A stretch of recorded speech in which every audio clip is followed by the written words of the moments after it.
Patchwork Heart Ministry and Fiat Ministry Network invite you to discover your mission, a brand new in-depth monthly video series featuring engaging Catholic speakers who will challenge you to live your life abundantly. For only $25 a month, you will receive a personal monthly mission, including 3 full-length inspirational talks that build upon a new theme each month. Sign up for the Discover Your Mission tier at patreon.com/Patchwork Heart Ministry today.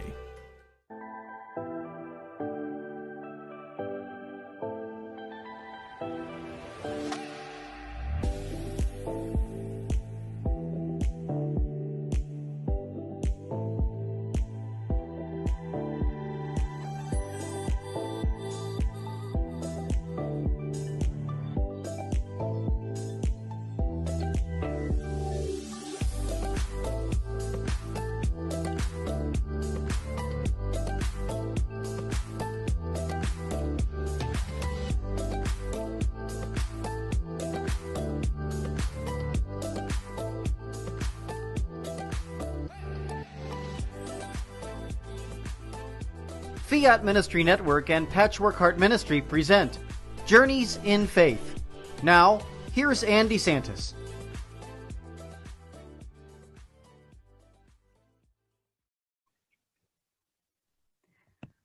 Hi, this is Anne DeSantis, and welcome to Journeys in Faith here on this Friday evening. And I have an amazing guest. I have with me Maria Shappert. She is an author and a financial coach. And she's with Perpetual Light Publishing. You can learn about them at perpetuallightpublishing.com. Maria, welcome to Journeys in Faith. Thank you for joining us. Hi, Anne. Thank you so much for having me back. It's a pleasure. Yes, it really is. Now, the reason why Maria is saying having me back is because she was also a guest on the Sowing Hope podcast, our audio podcast with Patchwork Heart Ministry with Bill Snyder and myself. And here she is on this show, which is Fiat Ministry Network. So if you're new here, if this is your first time watching anything on this network, I would ask you to please do like and share Fiat Ministry Network. So why don't we start out with your beginnings, Maria? And I know that we talked about some things that we may discuss on this program. And this one will be telling us about your early life and faith experiences. Yeah, gosh, I'm a cradle Catholic, baptized as a baby, growing in my Catholic faith for as long as I can remember. One of the things that sparked my love of books was my parents would read to me bedtime stories about faith every single night. And that's one of the reasons why I got involved in high school. I started, I was a wrong job. Let me think this through. I was a teacher aide. That's what I was going for in high school for 4 years.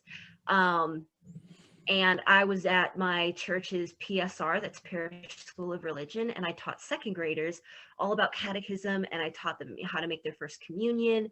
And that was the thing that really engaged me with my faith. And it was at that point where I realized, I can actually integrate faith with a lot of my writings, because what would happen is I would be in charge of mentoring the kids one-on-one, and I would take them aside during class and help them with whatever they were struggling with, which also helped develop my love of coaching. And there were some concepts in the faith that they would not get, so I would ask them about their interests. And they'd say, oh, I'm into Disney princesses. Oh, I'm into Star Wars. And I would make analogies to like series that they would like. And they would go, oh, that makes sense. And I'd make up these little rhymes and cute little poems. And because that's how I remember things. I remember things by song. And so that's how they would start remembering it. And then when they would recite it to the teacher, they're like, how did you learn that? And they'd be like, Miss Maria taught me that. And I was like, this could be wonderful. I could actually share my faith in the form of writings. So that's one of the things that kicked it off. Yeah, that's amazing. I enjoyed so much when you were a guest on our podcast, because you talked a lot about that. You talked a lot about those experiences that you had and what led you into writing. And so that will be my next question for you is explain to us then, how did you actually get involved in wanting to be a Catholic author? and your writing experiences. Yeah, I think the first book I ever wrote, if we're not going off of published works, was when I was 5. My mom said that I had learned to read when I was 3, and I wanted to write my own books.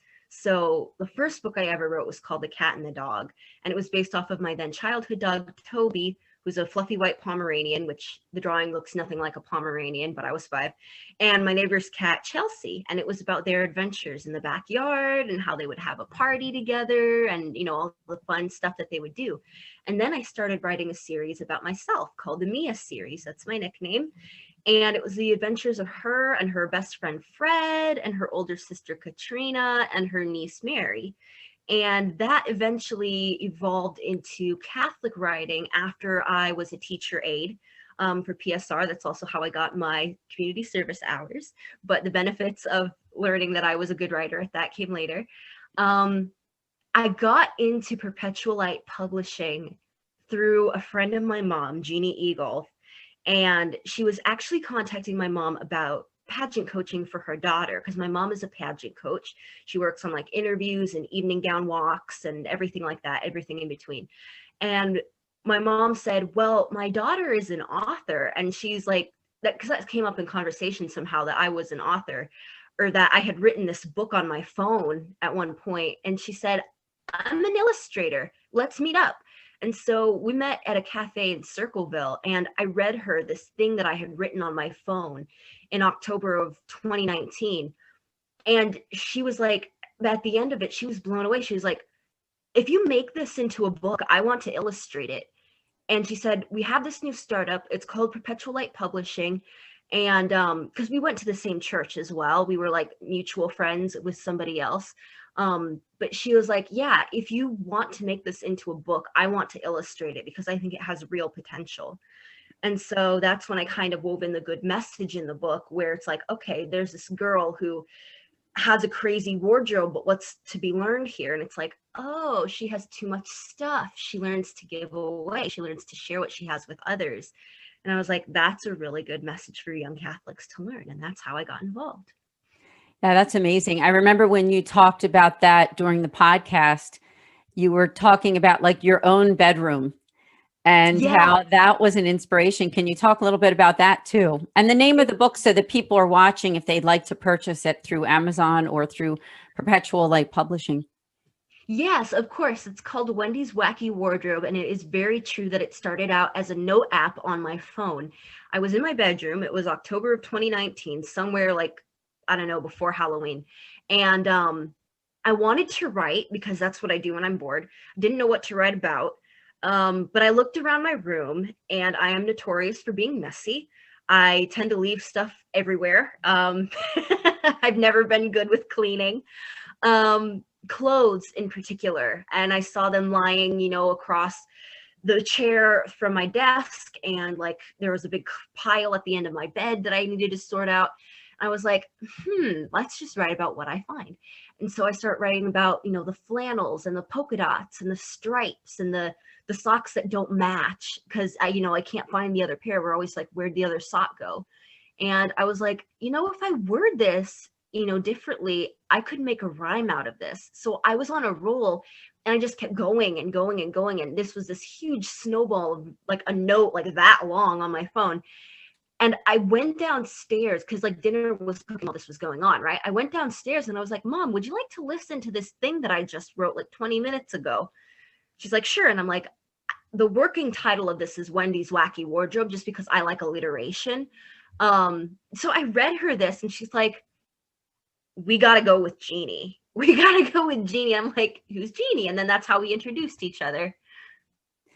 Yeah, it's a beautiful story because Jeannie is also doing amazing work, and she's been a guest, not on this show quite yet, but she's been a guest on Sowing Hope, and she sent us also a lot of different Catholic authors for us to interview on the show. And it's been an honor for us to get to know you and to get to know the great work that you're doing. Thank you. Yeah, it really is. So tell us, what do you like most about being an author and about writing? Because you said you like to write when, like you said, when you don't have much to do. It's the fun thing that you enjoy doing. Yeah, it's true. It's one of my favorite pastimes. For as long as I can remember, whenever I'm like bored or like I'm upset, or like my earliest forms of writing was when I was journaling, because it was a way for me to do a mind dump.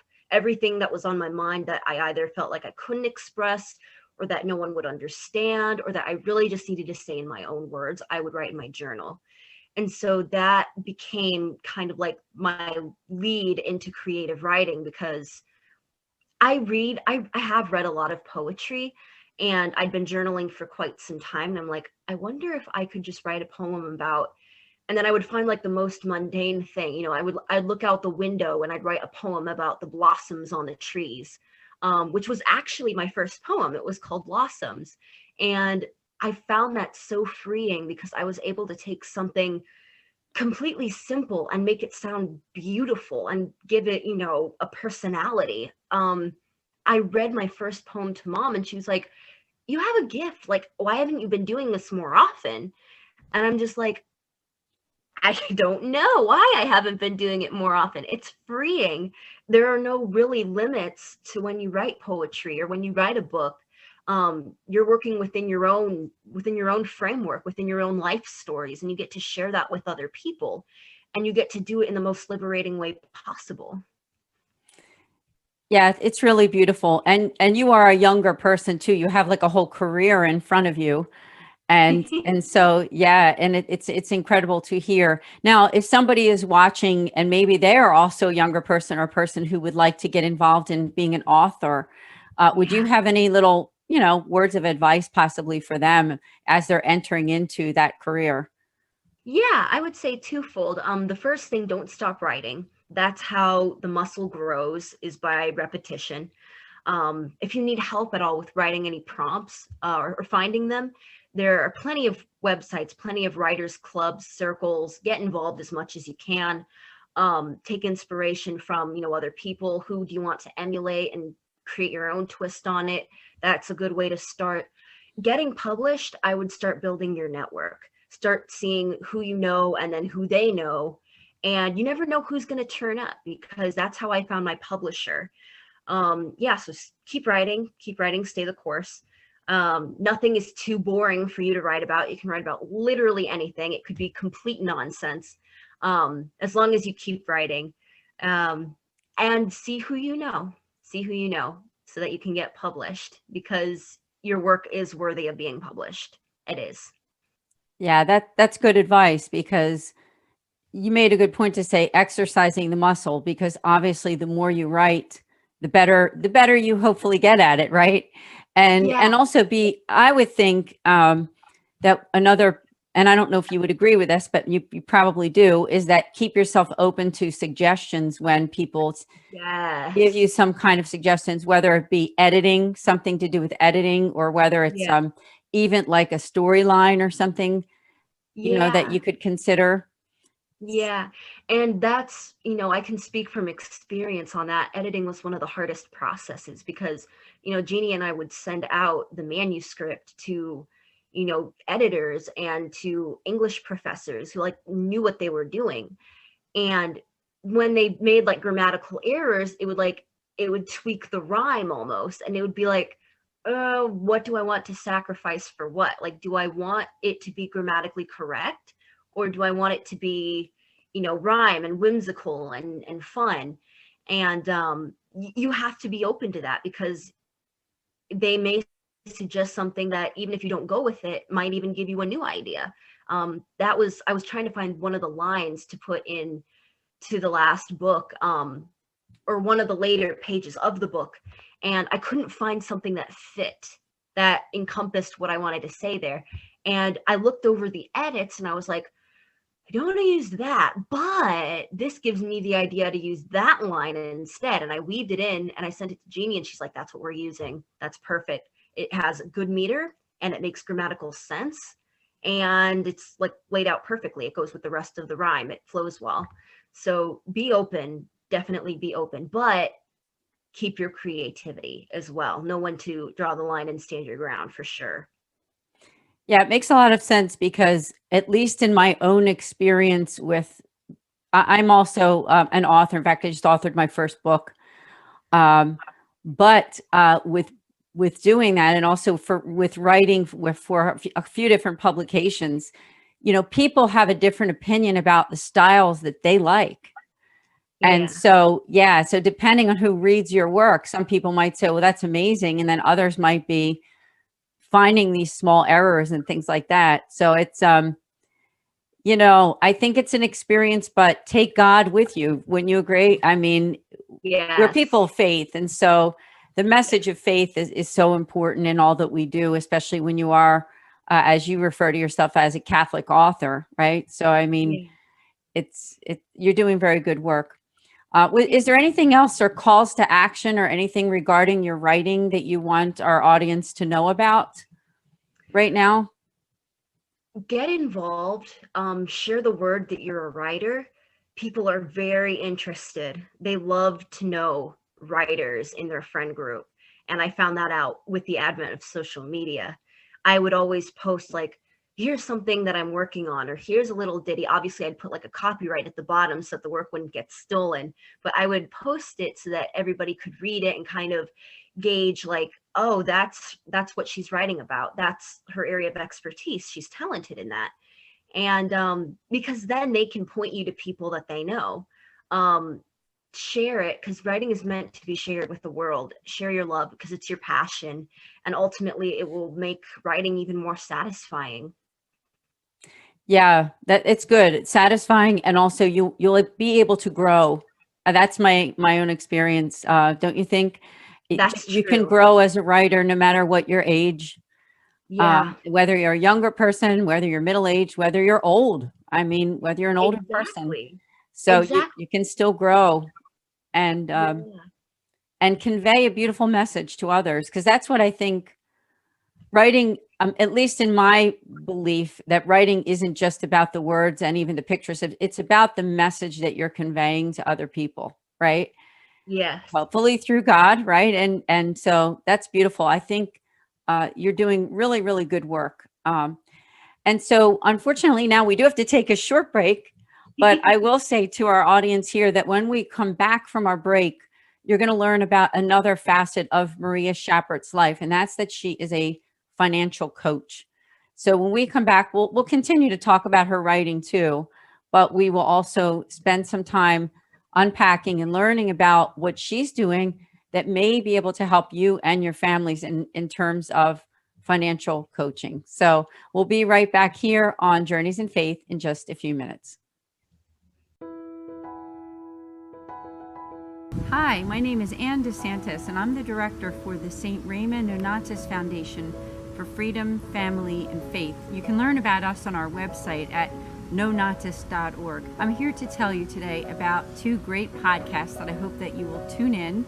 The first Tuesday of every month at 8 o'clock, we have a podcast specifically for Catholics affected by divorce. From 8 to 9 p.m. Eastern, go to Philly Nonatus on YouTube to subscribe. In addition, we also have a podcast the last Thursday of every month. That's also at 8 o'clock Eastern Time for 1 hour. And that one is for families in crisis. We have some really great guests coming up soon, so hope to see you then. Please also consider the fact that you can make spiritual direction appointments with us with our spiritual moderator. All you need to do is go to our website on the contact form and just reach out to us. We'd be happy to hear from you and look forward to setting up an appointment. So we'd love to connect with you. Please share this video and let people know that we're there for families affected by divorce and also families in crisis. Thank you.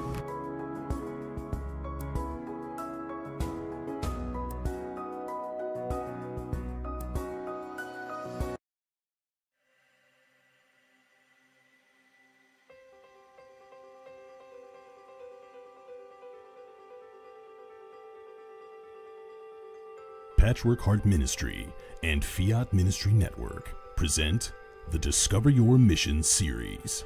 Now, I had been brought up without any prayer, without Bible, without church, nothing of that kind. And so when my father died, I became suicidally depressed. I had no desire to live. And yet, by the grace of God, whenever I got to the point of actually taking my life, I always had this interior conviction that if I took my life, I would simply find it again on the other side, and it would be permanent misery.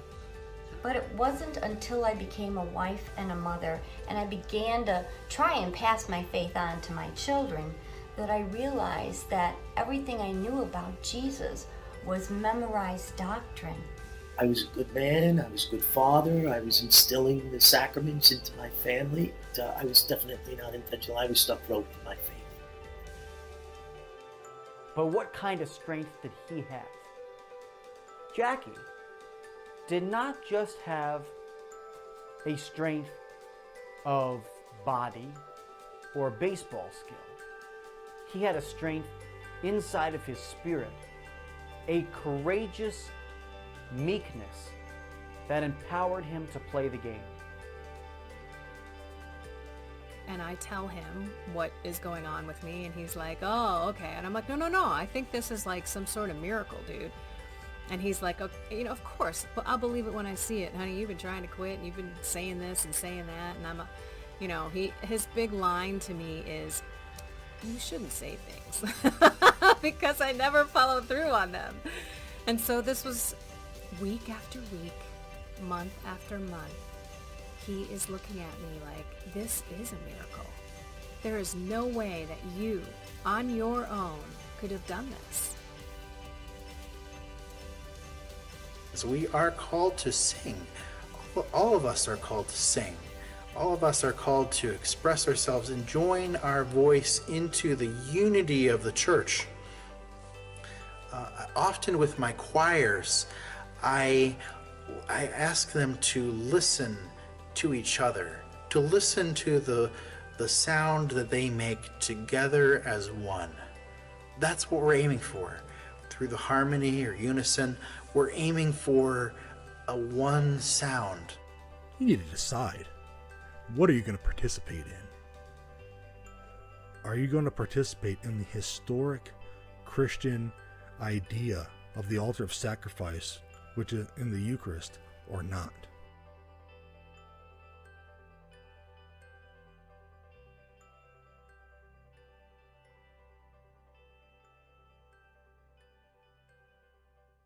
Hi, welcome back to Journeys in Faith here on this Friday evening. And it's an honor for me to have, again, Maria Shappert. And I announced her at the very beginning of the show that she is an author and also a financial coach. She's the author of the book called Wendy's Wacky Wardrobe. That's a great title, by the way. And she works with Perpetual Light Publishing. And you can learn about the work of Perpetual Light Publishing and the editor there, Jeannie Goff, by going to, as I said, perpetuallightpublishing.com. Now, Maria also has her Facebook page at Maria Shappert Author. So be sure to check out that page. And last name, Shappert. And I'm sure that the person who is in charge of this network, our friend here, Kent Kolhosky, will be putting up some information about Maria and about Perpetual Light Publishing. Now, Maria, you also said that with your financial coaching, if they go to, it's Fiverr, Be with Maria, Fiverr. So explain to us, what is it that you do with financial coaching? And how, what exactly do you do to help people in that realm? My absolute favorite thing to do with people when they are in financial trouble is to help them with budgeting, because that's often the first step people need to take in order to get control of their money back. And what I absolutely love is sitting down and making a connection with the client and saying, what do you need help with? Because coaching is not a one-size-fits-all approach. And so I try not to make it as one. And I ask them, well, where do you spend the most money? Where do you spend the least amount of money? What needs to be improved in your life? What goals do you want to work towards? I always love it when they have the dream meeting, because I ask them, in your dream reality, what would come true? What would you have? What would you be doing with your time? And that really gets them to open up, because it expands their mind to this world of possibilities. And I start to see the gears turning, and they get motivated. And that's when I sit down and go, now we'll work on your budget so that you can take the first step in putting away some savings so that it rolls and gets bigger and makes a snowball and you have a nest egg, but also what you should be spending money on now so that your life can improve. There have been so many clients who have told me, what should I pay for my credit card bill or the electricity bill? And I'm like, that's not a good situation to be in. That's the wrong question to ask. So I sit down with them and I go over, how much do you make a year? And this is how much you should be spending towards this and how much you could be paying off towards that. But I inject hope along the way. I say, you're not too far gone, because it's true. Everybody comes to me and they're like, I have made some serious mistakes financially. And I'm like, you're not too far gone. The past is in the past. You are where you are. It's good to start early, but it's never too late to start. And that's what I do with financial coaching. I help them with budgeting. I also help them get out of debt, and also coach them on saving money and how much to invest and put aside. And I teach them, how much they should be spending on a car, how much, how to pay off credit card debt in a way that's feasible. And I mean, these people rack up thousands of dollars. And I'm like, here's a very simple way of fixing it.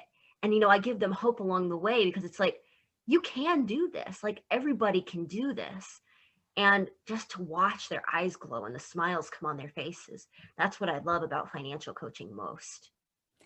Yeah, because you're affecting people's lives, and to my knowledge, and maybe you can correct me if I'm wrong, this is something for any age. So some people think it's for somebody who's like over the age of, say, 40 or 50, that they should, quote, start thinking about, their financial health and things like that. But isn't it something that when you're in your 20s and 30s that you can start to do? Absolutely, especially with the advent of like college loans. Like, there's so much debt in college loans. And I started doing Dave Ramsey when I was a kid, really, because one of the first exposures that I had to money training, you don't really get financial training in school unless you take like extra credit, or as a, what is it called? Not a main course, but I don't remember what it's called. But I learned about financial coaching through a different school who had a program going on called Real Money, Real World.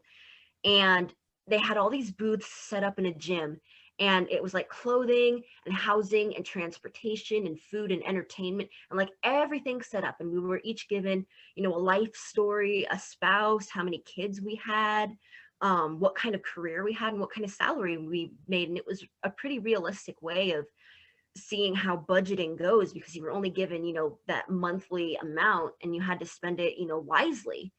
And I fell in love with that. And so my parents had started doing Foundations in Personal Finance, I believe is what the program was called. And it was by Dave Ramsey. And it was this several DVD like packet and these worksheets, these workbooks. And I would sit down by the TV and I would just listen, and I would learn about the baby steps of financial freedom, simple things you could do now that'll change your life, like in 1 year, in 5 years, in 10 years. And I got it inspired, because one of the things he said was that, you're never too young to start. And he would explain these concepts, like, because I was never any good at math, but he would explain things like investing and saving in terms that I could understand. And that gave me hope.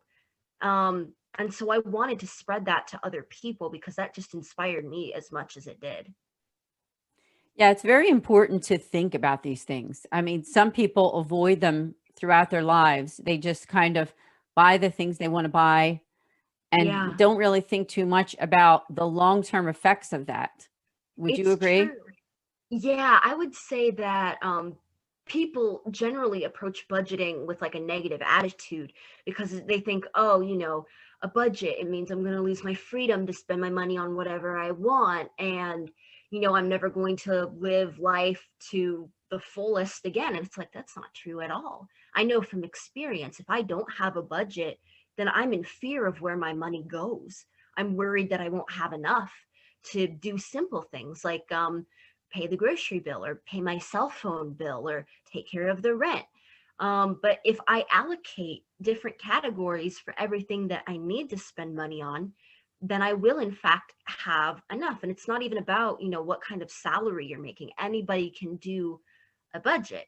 And it's really, really important to know where your money goes, because many people don't know what they end up spending all their money on until I bring it to their attention, until I make them stop and think about it. And usually it comes in the form of credit card debt or student loan debt or a mortgage they haven't been keeping current with. It could be anything that's hidden. So staying up to date for sure is the biggest piece of advice that I would give. Yeah, no, that's very important. And especially, as people of faith, part of what we want to do too, I'm sure you yourself, is we want to give back too. There's some people who Absolutely. tithe to their churches, or they tithe to some organization or nonprofit. So That's right. can you talk a little bit about that too, because that's something that we can't forget, because if we're spending all of our money on, the me stuff, the things that I need and my family needs, then there's not going to be a whole lot of extra money to be able to give to back to my church or back to other nonprofits. It is important to tithe. Absolutely. That's how you keep different organizations going. That's how you keep your church funded. That's how they're able to afford programs like Catechism for Children or our CIA programs. That's really important. The standard that I've adhered to over the past few years is 10%. But once you start building wealth, you can start increasing that percentage. And so it's all about habits. You start by living a good and prudent and good life from home, and you're a good steward with the gifts that you've been given, but you also give what you can. And then as the habits start building, a good pattern in your life, you can increase that amount to however you want. When your habits are good, you become a greater blessing to those around you because you reap more as well.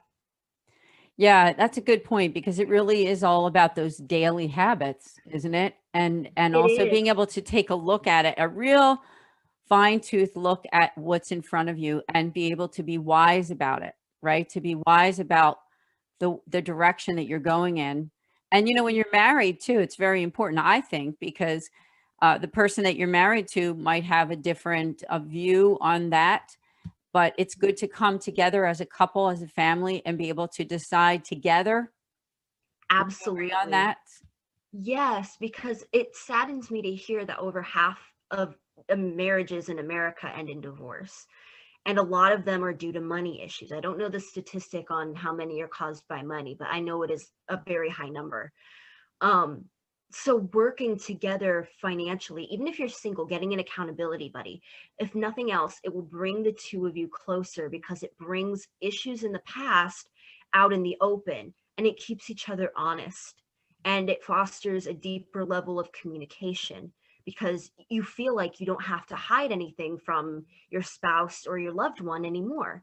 Because money, we all have secrets. We all have things that we're ashamed of, things that we should not have spent money on in the past. When we bring all of that forward and hide nothing, then we're like, I've done my part, and now we wait. And it's just that back and forth. You have to communicate because that's really the only way issues are going to get solved. Yeah, thank you for bringing that up, because I do want to make a note here, if I could. When people were watching during the commercial break, there was something there about the St. Raymond Donatus Foundation for Freedom, Family, and Faith. That's where I'm the director. And what we do is we help. Part of our mission is that we offer pastoral accompaniment for those affected by divorce and separation, and mostly families just in crisis in general. But it's good to bring that up because, yes, I mean, I can say, being the director of this foundation for the last over 3 years, that I've learned a lot about that issue that you just mentioned. And yeah, it does play a part in couples, when they're not on the same page in spirituality too, that can also hurt the relationship. But yeah, certainly financial troubles and not being able to come together to really Yeah. try to work that out, and have a plan, having some kind of a plan when it comes to your money and where you're putting it and how you're paying your bills, and even savings, right? Yes. It's very, very important. Absolutely. Yes. Now, would you be able to offer a few words of advice to anybody watching and thinking, yes, I would like to do something about my finances, but I do want to mention, remember that Maria is a coach.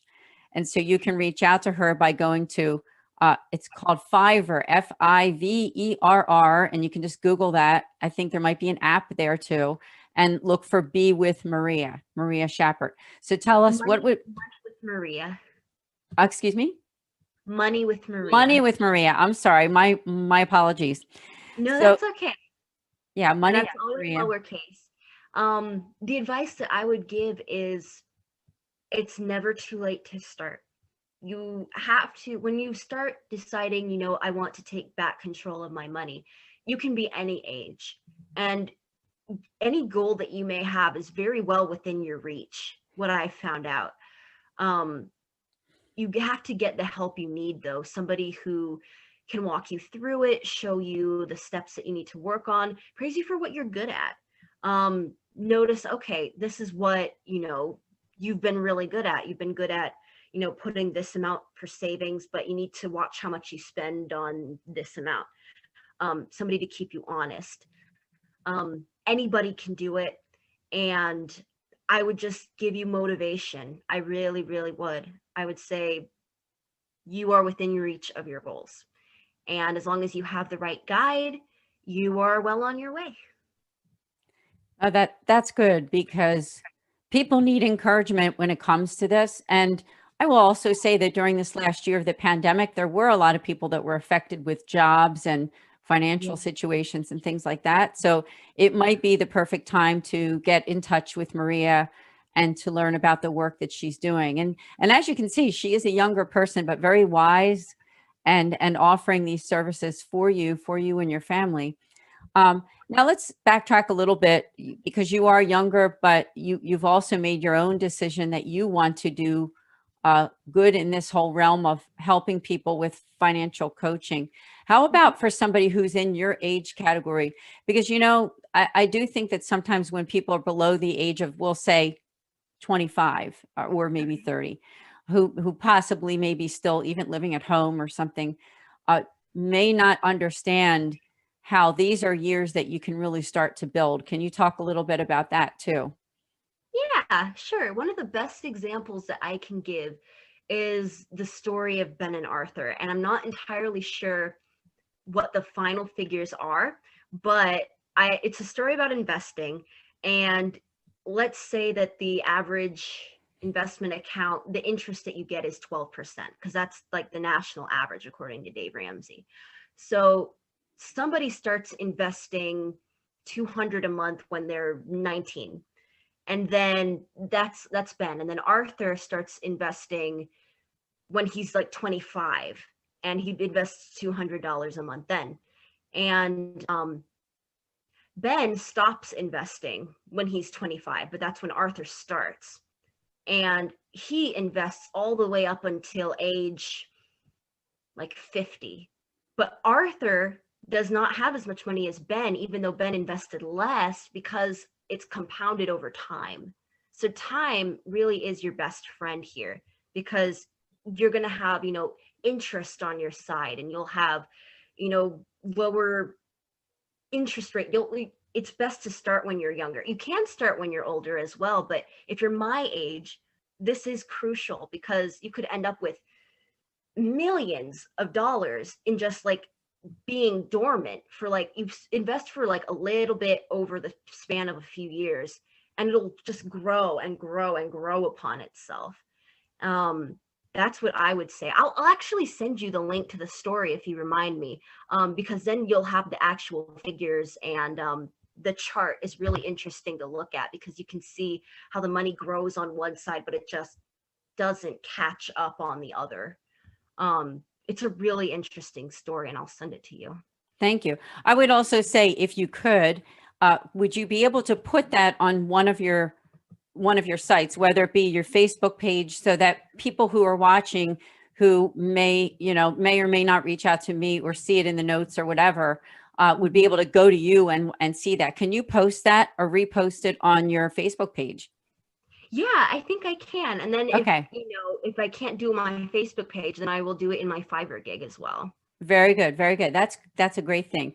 So now we're going to have to end here just in a few minutes. Once again, I would ask you to like her Facebook page at Maria Shappert Author. And then the other thing is Fiverr, Fiverr, Money with Maria. Is that correct? That is correct. And it's all lowercase. All lowercase. So they're the places. Now, also, if you're interested in Wendy's Wacky Wardrobe, her book, you can simply go to perpetuallightpublishing.com, and our friends there say hello. And thank you to Jeannie Goff for sending Maria to us, and also all the other great people who have been a guest with us here on Patchwork Heart Ministry and on, of course, this very network, Fiat Ministry Network. I also want to just take a minute or two to thank our producer, Kent Kolhosky, for doing such a great job as the producer for this network, and just ask you all to not only like the page, but consider supporting. If you go to the Facebook page, there's some information there to support this network. We really do appreciate that. So Maria, thank you so much again. Always a pleasure. Thank you for having me. God bless everyone, and we'll see you next week here on Journeys in Faith with Anne DeSantis.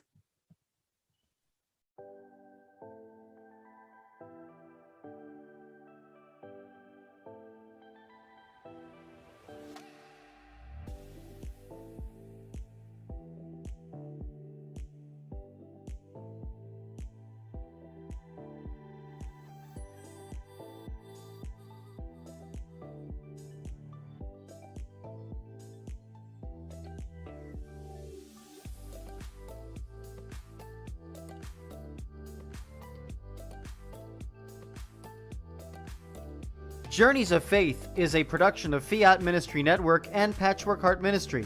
For more information about Journeys of Faith, email info@fiatministrynetwork.tv.